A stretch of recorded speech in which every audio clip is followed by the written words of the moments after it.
प्यारे मित्रों, मैं आज आप लोगों के समक्ष क्लास 8 के गणित की पुस्तक NCERT से संबंधित गणित की एक कक्षा में उपस्थित हूँ। जैसे हम लोग जानते हैं, किसी चीज को जब गिनते हैं तो गिनने के समय 1, 2, 3, 4, 5 इस प्रकार की संख्याओं का प्रयोग होता है। तो ये संख्याएं जो है 1 से प्रारंभ होती हैं और अनंत की ओर जाती हैं, इसकी कोई गिनती नहीं है। इन संख्याओं को हम लोग गणित में प्राकृत संख्याएं, अंग्रेजी में इसे नेचुरल नंबर्स कहा जाता है। प्राकृत संख्याएं अंग्रेजी में इसे नेचुरल नंबर्स कहते हैं। और ये संख्याएं जो हैं, इसमें जैसे 5 के आगे 1 जोड़ेंगे तो 6, 6 के आगे फिर 1 जोड़ेंगे तो 7, इस प्रकार इसका कोई अंत नहीं है। और जैसे हम गणित जब पढ़ते हैं तो इन संख्याओं के अलावा शून्य का भी प्रयोग करते हैं। तो जब हम शून्य का प्रयोग करके लिखते हैं तो प्रारंभ में शून्य 1, 2, 3, 4, 5 और इस तरह से इसका भी कोई अंत नहीं है। तो इन संख्याओं को हम पूर्ण संख्याएं कहते हैं। इसको शून्य शामिल कर लेते हैं तो ये पूर्ण संख्याएं, इसको अंग्रेजी में होल नंबर्स कहते हैं। तो ये एक संख्याओं का परिवार है। प्राकृत संख्याओं का एक परिवार है जो 1 से प्रारंभ होकर अनंत की ओर जाती है। और दूसरा परिवार जो है वह है पूर्ण संख्याओं के, होल नंबर्स। तो होल नंबर्स जो होता है वो प्रारंभ होता है 0 से और अनंत की ओर जाता है, इसका भी कोई अंत नहीं है, होल नंबर। तो इस प्रकार दो संख्याओं के परिवार के बारे में अवगत हो जाते हैं हम। अब हम जैसे गणित में जब प्रारंभिक कक्षाओं से ऊपर की ओर जाते हैं तो हम 2 प्रकार की संख्याओं को देखते हैं। जैसे एक धन तो एक ऋण भी होता है, 2 धन 2 ऋण, +2, -2, +3, -3, इस प्रकार की संख्याओं को देखते हैं। तो इनको हम ऋणात्मक संख्या, माइनस वाली संख्या को ऋणात्मक संख्या कहते हैं। और इस प्रकार जब पूर्ण संख्या, ये पूर्ण संख्या यहाँ से है 0, 1, 2, 3, 4, 5, ये पूर्ण संख्याएं हैं। इसमें हम जब इसकी ऋणात्मक संख्याओं को भी शामिल कर लेते हैं तो एक बहुत बड़ा परिवार बनता है, जिसमें ऋणात्मक संख्याएं होती है, 0 होता है और फिर प्राकृत संख्याएं होती है। इस प्रकार हम इसको कह सकते हैं कि पूर्ण संख्याओं के परिवार में जब ऋणात्मक संख्याओं को भी शामिल कर लिया जाता है तो उसे हम कहते हैं पूर्णांक संख्या। इसको अंग्रेजी में कहते हैं इंटीजर्स। तो इसको हम एक रेखा पर खींच करके दर्शाए हैं और इस रेखा का एक विशेष महत्व है। इस रेखा से हम समझ सकते हैं कि 7 से आगे जाएंगे तो 8 होगा, जो 7 से अधिक होगा। और हम ज्यों पीछे की ओर जाएंगे, इससे कम, एक कम, 0 से 1 कम होने पर -1 होता है, -1 से 1 जब कम होता है तो -2 होता है। तो इस प्रकार आगे की ओर हम जाते हैं तो बढ़ता है, पीछे की ओर चलते हैं तो घटता है। तो ये ऋणात्मक संख्याओं को जब हम पूर्ण संख्या में शामिल कर लेते हैं तो उसे हम कहते हैं पूर्णांक संख्या। अंग्रेजी में से कहा जाता है इंटीजर्स। अब 3 संख्याओं के परिवार के बारे में हम जान गए, एक प्राकृत संख्या, एक पूर्ण संख्या, एक पूर्णांक संख्या। तो इन 3 परिवारों के अलावे अब आगे की हम चर्चा करेंगे। गणित में एक प्रकार की संख्या हम लिखते हैं, उसके लिए थोड़ा सा हम क्रियाकलाप करेंगे। जैसे एक आकृति लिए इसको हम 4 भाग में करते हैं, 4 भाग में 3 भाग को रंग देते हैं। तो जैसे रंगीन भाग कितना है, यह रंगा हुआ भाग जो है कितना है, तो इसको हम गणित में लिखते हैं कितना भाग है, तो 4 भाग फूल है और रंग कितना दिया है, रंग 3 भाग दिए। तो इसको हम लिखते हैं 4/3, 3/4। इसको इस तरह से हम समझते हैं कि ये 4 क्यों है, इसको 4 भाग किया गया है और इसमें से कितना को रंगे हैं, तो 3 बार। तो 4 में 3 लिए, इसलिए इसको हम लिखते हैं 3/4। तो ये 3 और 4 अलग अलग जगह पर है। तो 3 को हम कहते हैं अंश और 4 को क्या कहते हैं, हर। जो ऊपर होता है उसका नाम है अंश और जो नीचे है उसका नाम है हर। अंग्रेजी में इसको कहते हैं न्यूमरेटर और अंग्रेजी में इसको कहा जाता है डिनोमिनेटर। तो इस प्रकार से तो हम यहाँ देख रहे हैं प्राकृत संख्याएं, फिर पूर्ण संख्याएं, फिर पूर्णांक संख्याएं, इस प्रकार 3 संख्याओं का परिवार है। इसके अलावे कुछ ऐसी संख्याएं होती हैं जिसको अंश और हर के रूप में लिखते हैं। तो जिन संख्याओं को हम अंश और हर के रूप में लिखा हुआ पाते हैं या लिख सकते हैं, यहाँ थोड़ा सोचने की बात है, समझने की बात है कि कोई संख्या अगर अंश और हर के रूप में लिखा नहीं हो और उसको हम लिख सकते हैं तो उसे परिमेय संख्या कहेंगे। अब हम किसे लिख सकते हैं और किसको लिखते हैं, तो इसे पूर्णांक परिमेय संख्या हम किसको कहते हैं? परिमेय संख्या इसको अंग्रेजी में कहा जाता है रेशनल, एक अंग्रेजी में कहा जाता है रेशनल नंबर्स, रेशनल।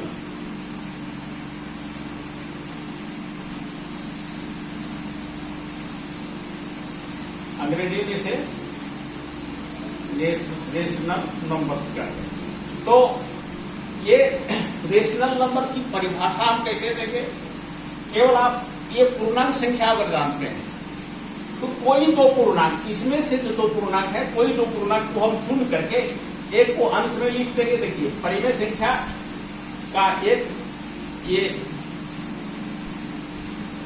रूप है, इसमें हम कोई पूर्णांक और यहां भी कोई पूर्णांक लेके लिखे, यहां शून्य छोड़ करके लिखते हैं।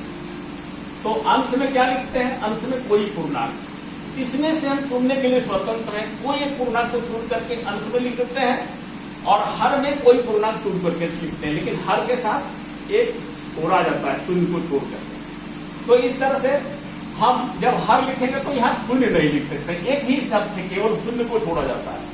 तो इसमें से कोई एक अंश हम ले लेते हैं। यहाँ एक पूर्णांक संख्या ये 5 है, 5 अंश के रूप में है और दूसरा 8 है, तो ये परिमेय संख्या हो गया। अब 3 -3 यहाँ इस संख्या पर, इस रेखा पर जितनी भी संख्या है तो इस रेखा को हम दिमाग में अंकित कर लेते हैं, साधारण सी बात है। तो इस संख्या का यह जो समूह है, परिवार है, इसमें इसको पूर्णांक कहते हैं। तो कोई दो को चुन करके हम यहाँ लिखते हैं। तो -3 यहाँ है, इसको अंश के रूप में लिखते हैं और हम 17 यहाँ है नहीं लेकिन होगा, तो इस तरह से 17 यह भी परिमेय संख्या है, यह भी रेशनल नंबर, यह भी परिमेय संख्या है। अब यहाँ ऊपर हम शून्य लिख सकते हैं, तो यह भी परिमेय संख्या है। लेकिन जब भी हम नीचे शून्य लिख करके ऊपर कुछ भी लिखे तो वो परिमेय संख्या, वैसे ये परिमेय संख्या नहीं हो सकता है क्योंकि शब्द को तोड़ रहा है। यहाँ शून्य हो गया, हर शून्य। यहाँ हम अंश में कोई किसी को चुन करके लिख सकते हैं, लेकिन हर में केवल शून्य छोड़ करके ही लिखेंगे। तो इस प्रकार यह परिमेय संख्या का एक सूत्र हो गया कि कोई पूर्णांक ऊपर और कोई पूर्णांक नीचे, लेकिन नीचे शून्य छोड़ करके। अब तो इस तरह से कोई दो पूर्णांक संख्याओं को जब हम अंश और हर के रूप में लिख देते हैं तो उसे परिमेय संख्या कहते हैं। शर्त है कि अंश कोई पूर्णांक होगा, इस रेखा में जितनी संख्याएं आ सकती है किसी को अंश के रूप में ले सकते हैं और हर को भी ले सकते हैं, लेकिन हर में केवल शून्यवाद हो जाएगा, हर में ये शून्य कभी नहीं लिख सकते। तो इस तरह से इस संख्याओं को हम कहते हैं परिमेय संख्या। अब बात रही, तो ये तो परिमेय संख्या के रूप, अंश और हर के रूप में लिखा हुआ है, तो बहुत आसानी से हम समझ जाते हैं। लेकिन जब यह अंश और हर के रूप में लिखा न हो तो हम लिख सकते हैं किस रूप में, कैसे लिख सकते हैं? तो जैसे अंश और हर के रूप में अगर लिखा हुआ नहीं हो तो हम कैसे लिख सकते हैं, उसके बारे में थोड़ी सी हम चर्चा यहाँ करेंगे। जैसे हम पूर्णांक संख्या जो जानते हैं, ये पूर्णांक संख्याएं इंटीजर्स हैं। इस रेखा में जितनी भी संख्याएं सबको हम हर के रूप में एक, जैसे ये -4 है, -4 में कोई बदलाव नहीं होगा यदि उसके हर में हम 1 लिख देते हैं। तो इस प्रकार ये जितनी भी संख्याएं हैं सब के नीचे हम 1 लिख सकते हैं। जैसे 0 है, 0/1, तो इसका मतलब 0 भी परिमेय संख्या है। यहाँ परिमेय संख्या इसलिए है कि अंश और हर के रूप में है नहीं, लेकिन लिखा जा सकता है। तो ये 0 भी परिमेय संख्या है। 1 को 1/1, यह भी है। 2 को 2/1, 3/1। तो इस प्रकार हम देखते हैं गिनती की जितनी संख्याएं हैं वो है ऋणात्मक संख्याएं हैं, शून्य भी है। मतलब ये जो पूर्णांक संख्याओं का परिवार जो है वो जैसे 1, 2, 3, -1, -2 ये सारी संख्याएं जो है भले हर इसमें ना हो लेकिन हर हम लिख सकते हैं। आप जैसे इस चीज को समझ सकते हैं कि जैसे 3 है, 3 को अगर हम 1 भाग करेंगे तो 3 ही रहेगा, इसमें कोई बदलाव, किसी को अगर हम 3 भाग करते हैं तो कोई बदलाव नहीं आता है। तो 3 और 3/1 में कोई फर्क नहीं है। तो इस प्रकार जितनी पूर्णांक संख्याएं सभी परिमेय संख्याएं हैं और जो संख्याएं अंश और हर के रूप में लिखा हो बशर्ते कि हर शून्य नहीं हो तो उसे हम परिमेय संख्या कहते हैं। अब परिमेय संख्या को हम अगर परिभाषित करना चाहें, इसको अगर हम इस रूप में लिखें तो दूसरा रूप में लिख सकते हैं। इसको हम इस रूप में लिख सकते हैं कि लिखा जाता है परिमेय संख्या की अगर परिभाषा हम लिखें तो इस तरह से लिखेंगे परिमेय संख्याएं। इसको अंग्रेजी में कहा जाता है रेशनल नंबर।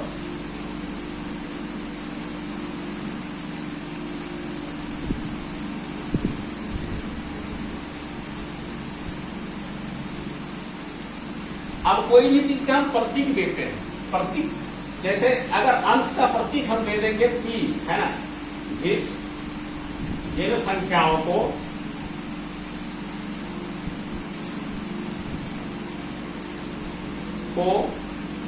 P/Q के रूप में लिखा जा सकता है, लिखा जा सकता है, उसको हम परिमेय संख्या कहते हैं। लेकिन शर्त कहाँ है कि P क्या है, कोई एक पूर्णांक है, Q भी पूर्णांक है, जहां P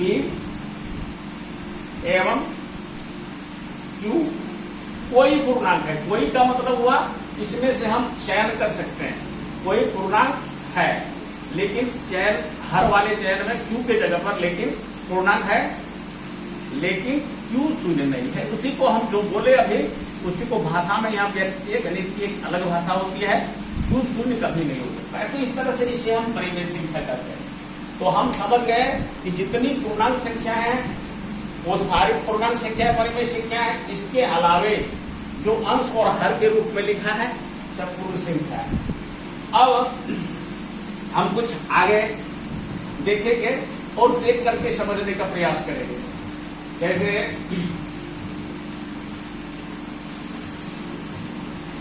एक आकृति है, जैसे ये कोई आकृति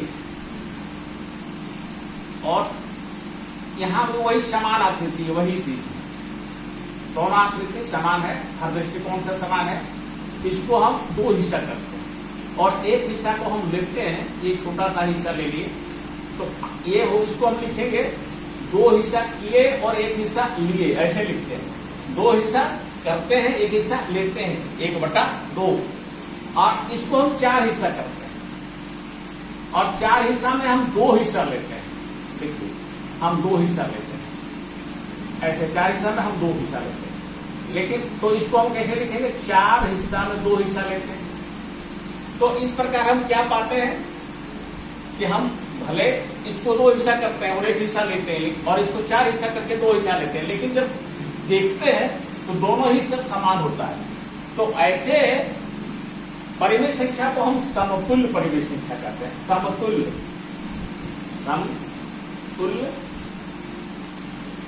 परिमेय संख्या, इसको अंग्रेजी में कहा जाता है इक्विवेलेंट। अब ये दोनों देखने से समान नहीं लग रहे हैं लेकिन दोनों समान भाग को दर्शाते हैं। तो ये इसको अंग्रेजी में कहेंगे इक्विवेलेंट।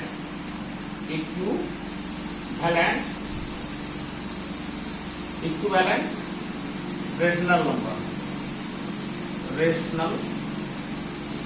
नंबर। तो हमको ये जानना जरूरी होता है, जैसे परीक्षा में पूछा जाता है कि जैसे 3/4 को 3/4 है का 5 समतुल्य भिन्न लिखें। समतुल्य परिमेय संख्या परिमेय संख्या लिखें।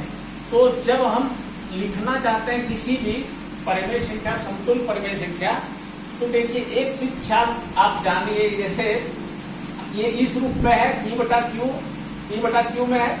अगर इसको हम 2 से गुना करते हैं तो इसको 2 से गुना, तो ये p बटा क्यू में कोई फर्क नहीं होगा, परिमेय संख्या में कोई अंतर नहीं आता। तो जैसे इसको हम इसे दिखाएंगे 3/4 है, इसको हम 2 से गुना करते हैं, अंश भी 2, ये खाली एक ही शब्द का अनुपालन यहाँ होना चाहिए कि अंश जितना से गुना होता है हर उतना ही से गुना होता है। तो इसी प्रकार 3/4 है, अंश को अगर हम 3 से गुना करते हैं तो हर को भी 3 से, 3/4 अंश को 4 से गुना करते हैं तो हर को भी 4 से, 3/5 अंश 3/4 अंश को हम कितना से गुना करते हैं, 5 से करते हैं, 4 तक कर चुके हैं, इसलिए 5 से कर रहे हैं। तो इस तरह से 4 हुआ, अब 3/4 है, इसको हम 6 से गुना करेंगे तो इसको भी 6 से गुना करना पड़ेगा। तो ऊपर वाले से गुना होता है 3 दूनी 6/8, 3 3 9/12, और ये 12/16, और ये हो गया 12/16, ये हो गया 15/20, तो ये 18/24। ये सभी समतुल्य भिन्न है, ये सभी समतुल्य भिन्न है। बीच में हम बराबर भी लगा सकते हैं क्योंकि ये परिमेय संख्याएं, हम भिन्न बोल रहे हैं, परिमेय संख्याएं जो है समान है, इसको समतुल्य भिन्न कहते हैं। तो इस तरह से 3/4 का समतुल्य भिन्न एक हुआ ये, दूसरा ये 9/12, तीसरा 12/16, चौथा 15/20, ये पांचवा हुआ 18/। इस तरह से कोई भी परिमेय संख्या, तो एक ही चीज है, जैसे 3/-2/5 है, इसको 5 लिखना है तो हम पहले 2 से गुना करेंगे, 2/2 से, फिर 2/5 को 3 से, इस तरह से हम तब तक गुना करते रहेंगे जब तक दोनों बराबर न हो, हमारी गिनती के अनुसार परिमेय संख्या न बन जाए। तो इस तरह से हम देखते हैं कि समतुल्य परिमेय संख्याएं अंश को, आप इसको ऐसे समझ सकते हैं कि परिमेय संख्याएं जैसे p है और q है, तो एक ही चीज है, यहाँ कुछ से गुना करते हैं, यहाँ m से गुना करते हैं, m से गुना करते हैं। तो इसी तरह से परिमेय संख्या का और एक गुण है कि जैसे इसको हम अगर जितना से भाग देते हैं, इसको अगर 2 से भाग देते हैं, इसको भी 2 से भाग देते हैं, इसको m से भाग देते हैं, इसको भी m से भाग देते हैं, परिमेय संख्या बराबर ही रहता है। तो इस तरह से हम ये समझ गए कि परिमेय संख्याएं जो होती हैं उसका समतुल्य होता है, समतुल्य रूप होता है, और जिसको हम इस तरह से प्राप्त करते हैं। अब एक प्रकार, अब वैसे परिमेय संख्याएं 2 प्रकार की होती हैं। 2 प्रकार की क्या होती है, एक होती है धनात्मक परिमेय संख्या, धनात्मक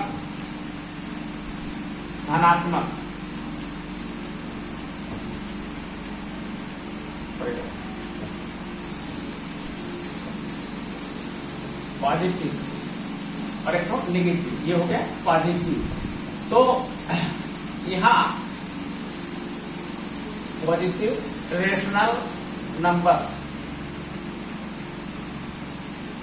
पॉजिटिव रेशनल नंबर, तो हम पॉजिटिव किसको कहेंगे, जैसे अंश एक अंश होता है, एक हर होता है, तो इसमें पॉजिटिव होने के लिए दोनों अगर प्लस है, अंश भी प्लस और हर भी प्लस, तो ये पॉजिटिव हो गया। या दोनों माइनस हो जाए तो उसको हम माइनस नहीं कहेंगे, उसको हम पॉजिटिव कहेंगे।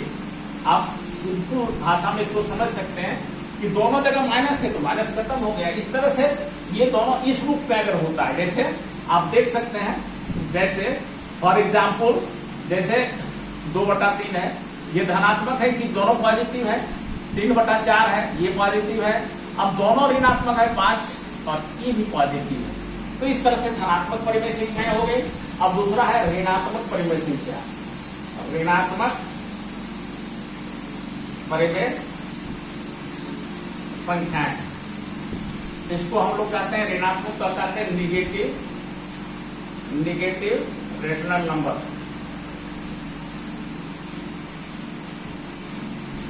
तो ऋणात्मक कैसे कहेंगे, अब इसको देख करके हम कुछ अंदाजा लगा सकते हैं कि इस तरह से जब होता है और का रूप जब ऐसे होगा तो अगर P प्लस हुआ तो Q माइनस, या P प्लस हुआ तो Q माइनस, इस तरह से P माइनस तो Q प्लस और P प्लस तो Q माइनस। मतलब जैसे आप देख सकते हैं एग्जाम्पल है, जैसे Q पर हम माइनस लिखते हैं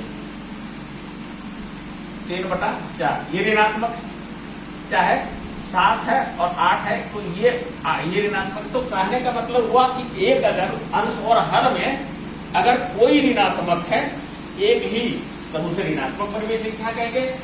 लेकिन यदि दोनों ऋणात्मक हो गया तो फिर पॉजिटिव हो जाता है। दोनों इस तरह से परिमेय संख्याओं का जो प्रकार होता है। धन्यवाद। अब आगे की कक्षा में विशेष चर्चा होगी।